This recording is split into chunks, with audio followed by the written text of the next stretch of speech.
This video will take you through some of the ways you can edit your key entries in Stitch Mastery. So the first thing we might wish to do is to change the text that appears in a key entry.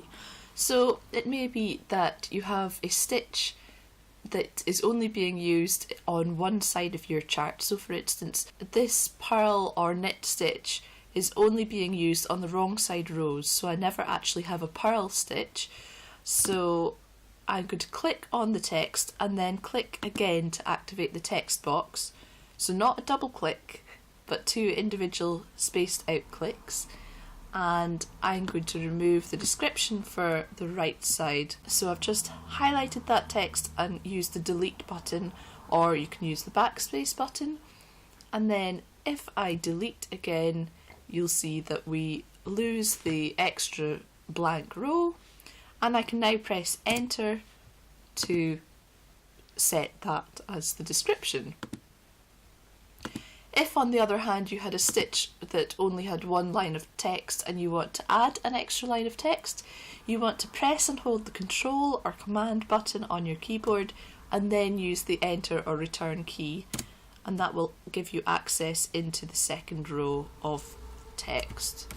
So as you can see, when I start typing, you see we have two lines of text appearing now.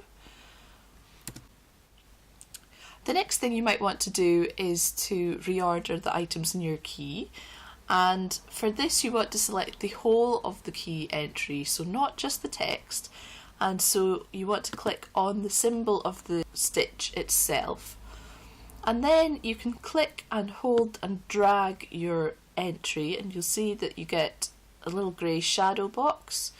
So just click and drag and drop wherever you want the stitch to go. You can also change the layout of your key, so I've selected the whole of the key now. So to do this, work out where the confines are, so we're in line with the bottom of the last stitch and we're in line with the edge of furthest along bit of text. So making sure you're not clicking over the text of a specific stitch. Clicking so that you select the whole of the key, come to key and edit key properties. Now you can change what the key is called, so you may prefer legend, and we can move to a horizontal layout or multiple columns. We'll do this. Make the columns equal width and click OK. And you see we now have the key spread over two lines. In this key we actually have a stitch that's no longer in use.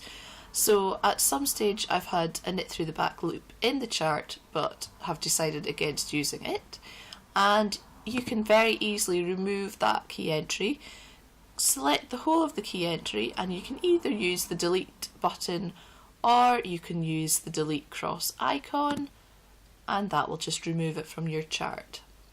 If on the other hand you try to delete a key entry for a stitch which is still in your chart, hit delete and you'll see that the program wants you to replace the stitch with another stitch, so it needs to know what is going to go in the gap that's been left behind, and you can choose any stitch that will work in the spaces, so they have to have a matching width, but we're going to leave this as it is.